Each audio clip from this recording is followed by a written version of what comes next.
Mosaic, a daily news program from Link TV, presents a selection of news reports from independent and state-controlled broadcasters from throughout the Middle East.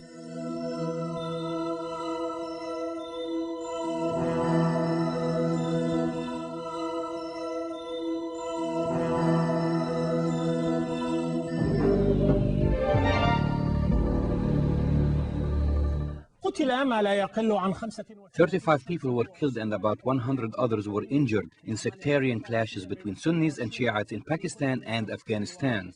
This happened while Shiites were commemorating the anniversary of Imam Hussein's martyrdom, peace be upon him, in Ashura today.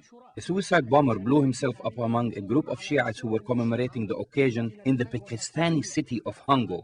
And then clashes erupted between the two groups in the Afghani city of Herat. This happened amidst fears that sectarian tensions may spread from Pakistan to neighboring Afghanistan. During Ashura Day in Pakistan and Afghanistan, there was one suicide bombing, an attack by hand grenade bombs, and gunfire exchange. Dozens of Shiites and Sunnis were killed and injured in both countries. Afghanistan has witnessed lots of disturbances, but this is the first time it witnessed this kind of sectarian conflict. Violent clashes erupted in the Herat city while Shiites were commemorating the anniversary of the martyrdom of Hussein bin Ali, peace be upon him, 1400 years ago. One of them threw a bomb on the ground. Where is the government to protect the people? There is no law or government in this country.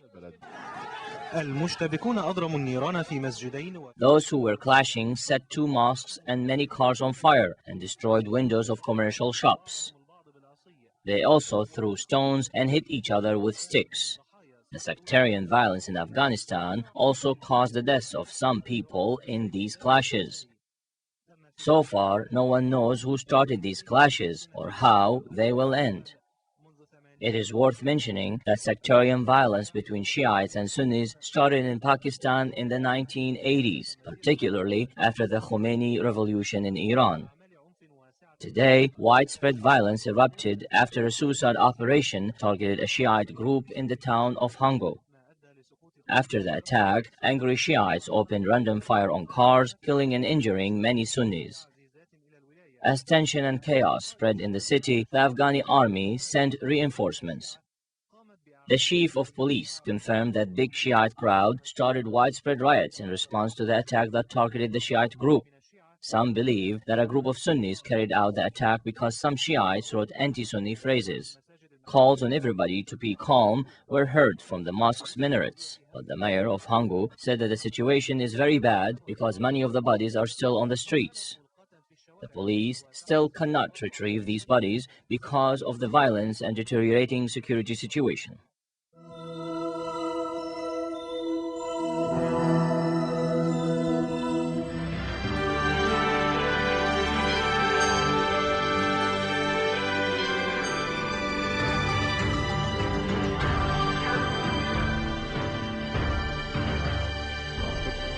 في المشهد العراقي لقي 11 شخصا مصرعهم وأصيب 8. In Iraq, 11 people were killed when a car bomb exploded in Baghdad. 2 Americans were killed by an improvised explosive device when their military vehicle passed over it near the city of Fallujah. من مدينة الفلوجة. أصبحت السيارات المفخخة السلاح الأول. Car bombs have become the #1 weapon used by armed fighters in Iraq. The Tura neighborhood in southern Baghdad is the most hard-hit area. It witnessed the explosion of a car bomb that targeted the worshippers as they were leaving the mosque. The explosion killed 11 people and wounded nearly 38 others with various injuries. As the worshippers were coming out of the mosque, the car came and hit the people directly. There were bodies and body parts all over the place, young men, women, and children. What did they do to deserve this? Meanwhile, a roadside bomb exploded on a street leading to Fallujah, killing 2 U.S. Marines as they were patrolling the area. The number of U.S. soldiers that have been killed in Iraq has increased to 2,276. A number of Iraqi cities witnessed a series of explosions that killed dozens of civilians and raised the level of fear in the Iraqi streets. جاء ذلك مع إعلان المفوضية. This came as the Independent Higher Elections Commission in Iraq announced the final results of the parliamentary elections that took place last month, leading to the victory of the Shiite United Iraqi Alliance. It confirmed in the final results that the governing United Iraqi Alliance won 128 seats out of 175 seats. It confirmed that the Kurdish Alliance won 53 seats and that all the Arab and Sunni parties together won 58. أثارت دعوة الرئيس الروسي فلاديمير بوتين. Russian President Vladimir Putin's invitation to the leadership of Hamas to visit Moscow has compelled Israel to criticize this invitation, warning that it weakens international pressure on the movement to recognize Israel and renounce violence.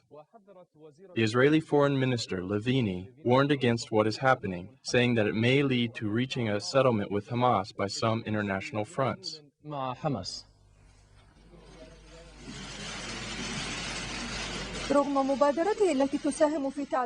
Despite the fact that Putin's invitation comes in the framework of strengthening positions, goals, and principles of the Quartet Committee, the Western governments condemned Russian President Vladimir Putin's invitation to the senior officials of the Hamas movement to discuss the Palestinian-Israeli conflict.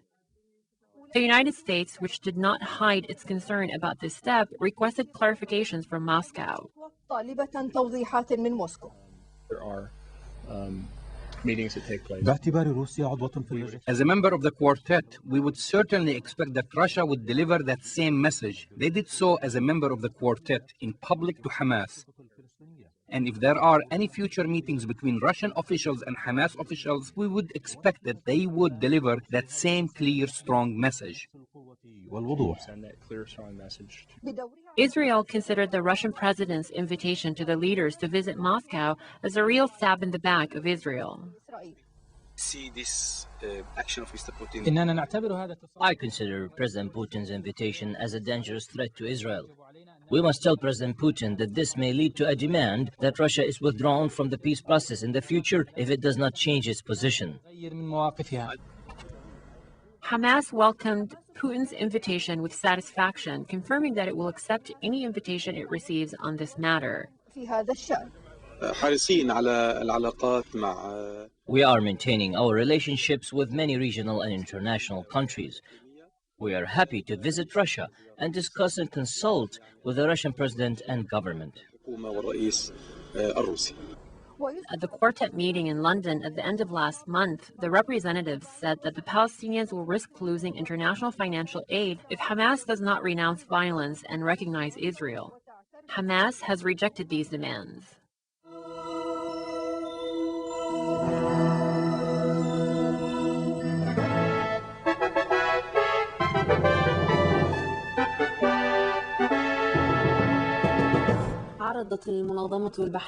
The International Maritime Organization, IMO, has offered to provide technical assistance in the ongoing investigation into the reasons behind the sinking of the Egyptian ferry A-Salam 98 in the Red Sea. In another development, a source at the Ministry of Transportation denied reports that ferries operated by A-Salam Maritime Transport Company were overhauled. He maintained that their investigative team was undertaking a thorough inspection of safety and security standards on the ferries, including those of any other company in Egyptian ports. Meanwhile, search and rescue efforts to locate survivors and retrieve bodies of victims in the wake of A-Salam 98 ferry incident are now in their 6th day of operation, as well as attempts to identify the victims. We are here by your side and our mission is to serve you. This is the message of the team of the Egyptian Red Crescent who are helping contain A-Salam 98 ferry disaster. The team has spread in the surrounding hospitals and in the areas where families of victims have congregated, including in the Pilgrims Village in Savaga and at the port entry to meet with the families and offer emotional and psychological support. The Egyptian Red Crescent is cooperating and coordinating with different organizations to ensure that the best service and care are being provided. A fundraiser has also been set up to accept donations on behalf of the victims and their families. The Red Crescent is coordinating efforts with the Ministry of Environment and Ministry of Health without delay. However, I believe that the most important step at the moment, more than anything else, is to provide psychological support for the families of the victims. We also need the authorities to help in this regard. In spite of the Egyptian Red Crescent's efforts, the families of the victims had many questions and inquiries for the search and rescue team and are still waiting for some answers.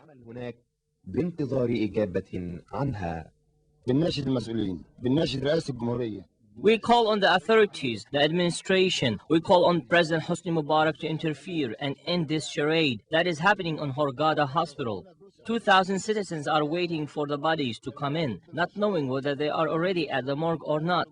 I went inside the morgue several times myself and saw 7 to 8 bodies.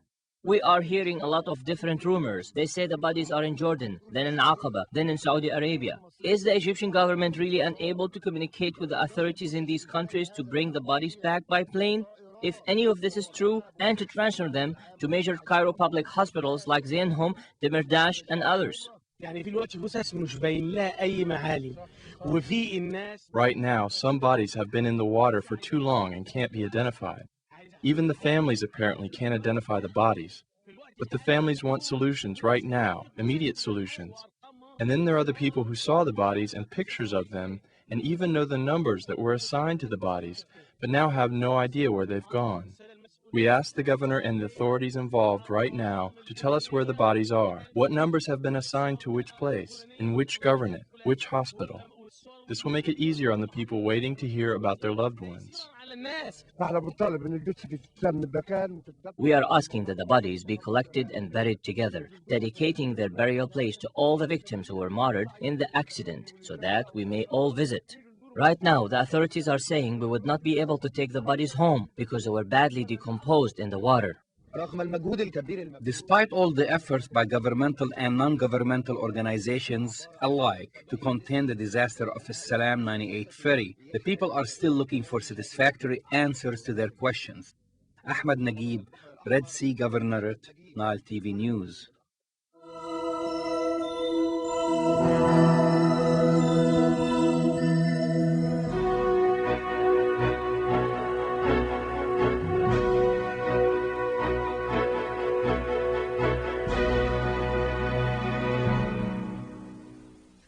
The Hamas movement confirmed that it will implement certain religious obligations which may restrict public movement on the Palestinian street, while respecting freedom of choice on other matters. Several issues and different expectations are on the minds of many people on the Palestinian streets as they contemplate the next move of Hamas, which gained the majority of seats in the parliament. Most important among their concerns is whether Hamas intends on imposing a strict Islamic code that would affect Palestinian life from all angles. Many fear that the specific religious direction of the movement will be imposed in every corner on the Palestinian streets. The most frequently discussed issue is that of the hijab, which many fear will be imposed on all women. Other topics include free mixing between the two sexes and the strict observance of Islamic rules and regulations to a greater degree, especially in public areas. Before going into politics or anything else, we call on women to conduct themselves in a manner consistent with Islamic law. In mosques and religious centers, at home, on the street, or any other public venue, we ask women to observe not only the hijab, but all other religious traditions as mandated by the Islamic Sharia. These Muslim observances are sacred to our people and are at the core of our religion. It's not like we want to bring on a new Islam. No, it's the same Islam which comes before politics or anything else.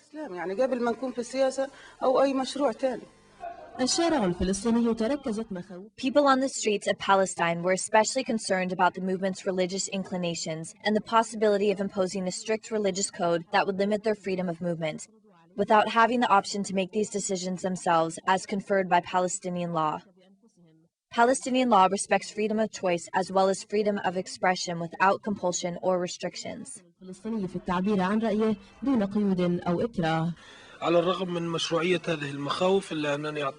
While these are certainly some valid concerns, I believe that they are grossly exaggerated. In order for Hamas to implement these kinds of changes, it would have to alter the very basis of Palestinian law, which could require a specific percentage of votes in the Legislative Council. As we all know, Palestinian law protects religious and civil freedoms. Furthermore, Hamas has other concerns at this stage of the development. It will not undertake any drastic moves that would require making far-reaching political, social, and cultural changes before discussing the issue with the parliament. Every citizen should know that in order to change any fundamental law, it would require a series of meetings and complicated procedures. It would not occur overnight. In fact, there are many governmental organizations, including Islamic ones, that would form an obstacle to such implementations, in addition to non-governmental organizations, political parties, and other civil society organizations. In anticipation of what Hamas may do with respect to these issues, people on the Palestinian streets have each taken on a different stance. Their views range from those that accept the idea to those refusing it. Overall, there is a consensus among them that the movement's political and religious inclination should not be forced upon the people.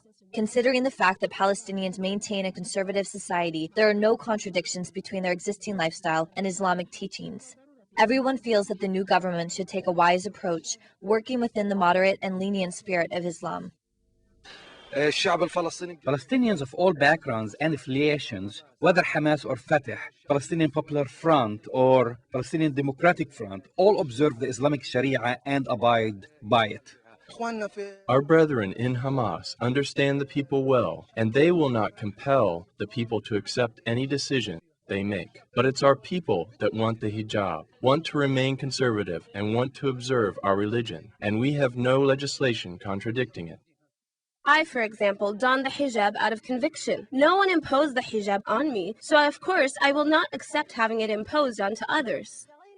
Like other laws around the world, Palestinian law respects religious and civil rights and freedom to all citizens.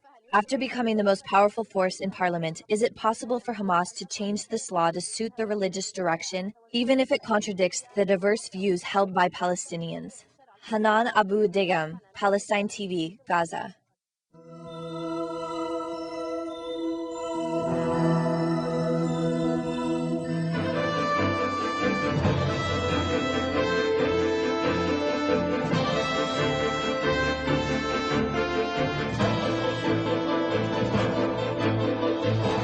The Jewish community is now adding its voice to the Muhammad cartoon controversy. For decades, Israel and the international Jewish community have been concerned over what are deemed anti-Semitic cartoons in the Arab media, defended in the Muslim world under the banner of freedom of the press. One prominent European Jewish leader recently said that while Jews condemn prejudice toward any faith, people in glass houses shouldn't throw stones. Is this cartoon offensive? Does this one attack a religion? Could this be considered malicious? For Israelis and Jews, the answer is almost certainly yes. But for years, Arabic and Islamic newspapers, many government-owned and run, have rarely held back when it comes to cartoons that are blatantly anti-Semitic, despite official protests from the Israeli government. The usual response of various Arab governments has been, well, we don't control them. They'll in fact use Western concepts like freedom of the press. But we know very well that these are official newspapers whose editors are appointed by presidents or kings in various Arab governments. Amr al-Kasha has drawn many cartoons for one of Egypt's biggest selling newspapers. He has no problem depicting Jews, especially Prime Minister Ariel Sharon, with the worst anti-Semitic stereotypes. Ugly, bloodthirsty killers with hook noses and curls. I can draw Sharon and say that he is a killer, he explains, but I would not draw his prophet and say that his prophet is a killer. Many of the Arab and Islamic cartoons are similar to those drawn by the Nazis. Robert Rosette, an historian with Jerusalem's Holocaust Memorial, says that's more than coincidence. Well, it can't but bring up the associations of the Nazi period. And since the Nazi period is the bleakest period in Jewish history, in which 6 million Jews were murdered by this horrible machine that was set up, it brings all of those associations with it. But Islamic leaders say mocking the Prophet Muhammad is the ultimate insult to Muslims everywhere and cannot be compared to what they call political cartoons attacking Israel. If those cartoons deal with the Israeli occupation, then they're not anti-Semitic. We're against the Israeli occupation, he told me, not Semitic people.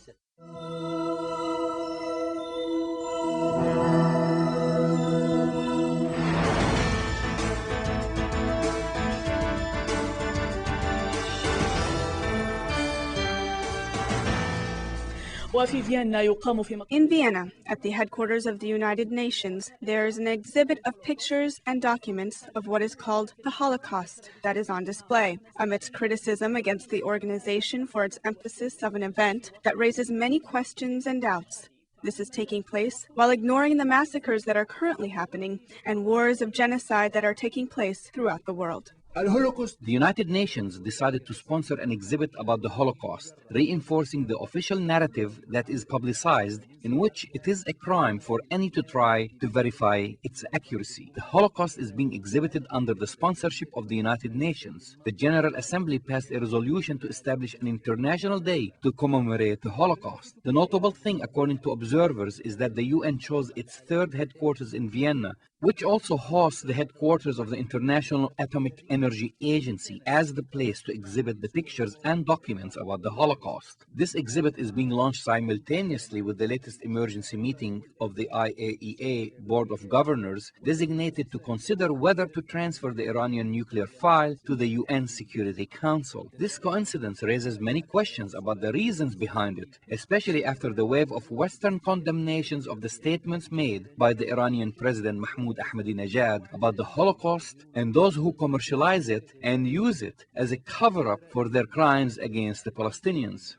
The choice of Vienna as the place for the exhibit came about after the Austrian government offered the materials for the pictures and documents. The level of interest shown by Western officials and the United Nations to revive the memory of the Holocaust, despite the controversy and doubt surrounding it, comes at the expense of keeping the memory of other tragedies alive, some of which are still even ongoing. It's even more important to bring.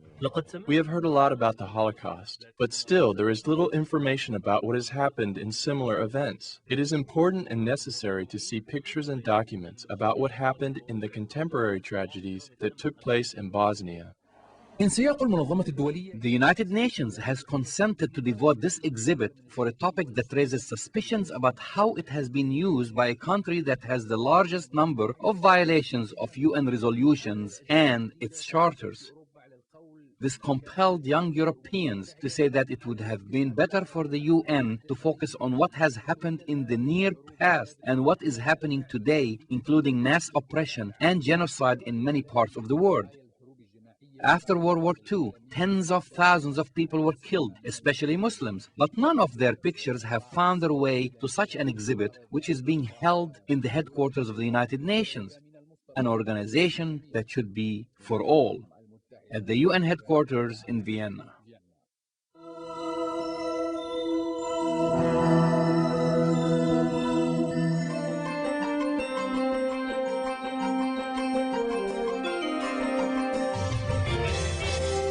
Prime Minister Fouad al-Sanyura held a religious summit at the Grand Sarai yesterday in a bid to ease tensions after last Sunday's violent demonstration in Ashrafiyeh.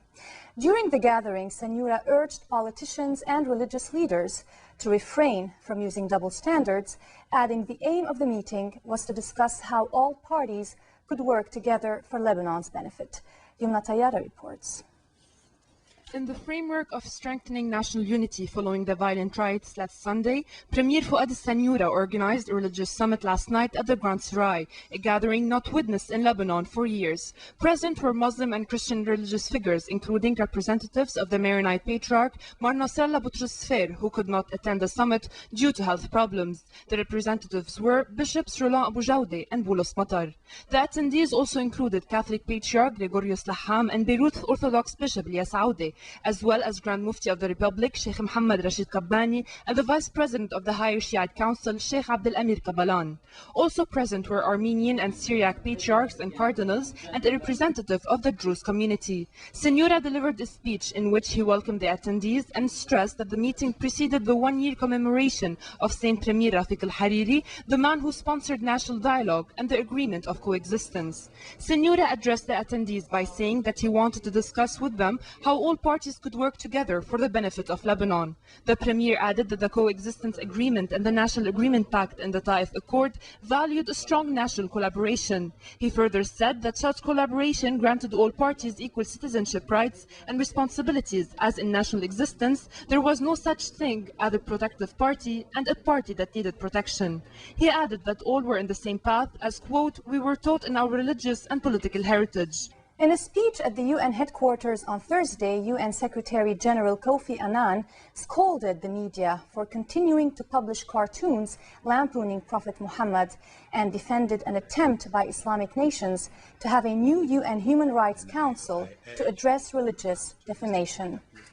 Let me say that honestly, I do not understand why any newspaper will publish the cartoons today.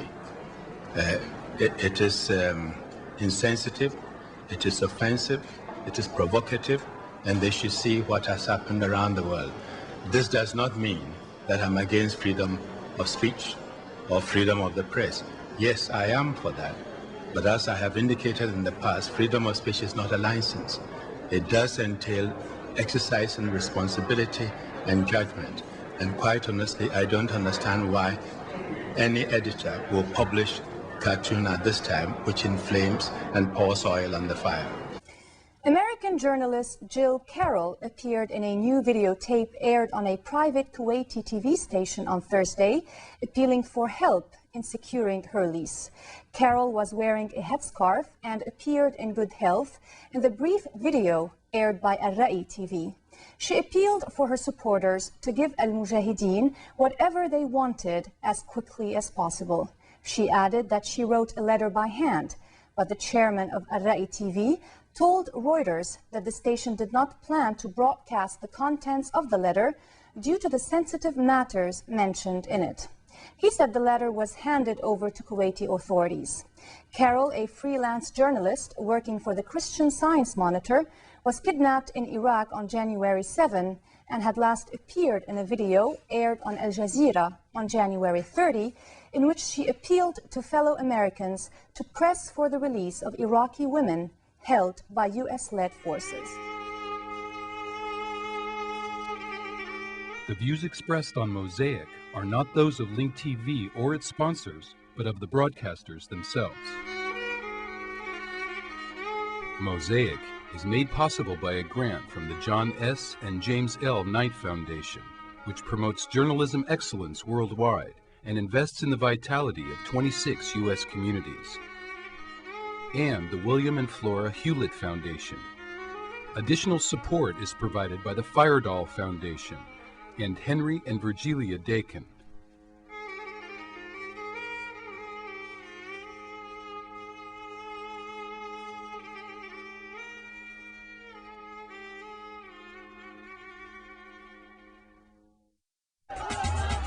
Is this the Iraq war you never see on American TV? Unfiltered, uncensored, unafraid to venture into uncharted territory? Now you can play an important role in keeping this Peabody Award-winning news digest on the air, delivering cutting-edge news from the Middle East. Become a member of the Mosaic Club today. From the basic membership to the producer circle, each level comes with unique gifts and privileges, including the Mosaic tote bag, and a weekly subscription to the Mosaic Intelligence Report, an e-letter highlighting the week's events in the region. Some members will receive a DVD of Occupied Minds, a journey into the heart of Israel and Palestine, or will recognize your important role by putting your name in the show credits. Some memberships include a tour of Link TV studios in San Francisco, invitations to special events, and lunch with Mosaic's producer. Join the Mosaic team. Help keep critical news from the Middle East on the air. Just log on to www.mosaic.tv. linktv.org/Mosaic Club to learn how you can join the Mosaic Club today.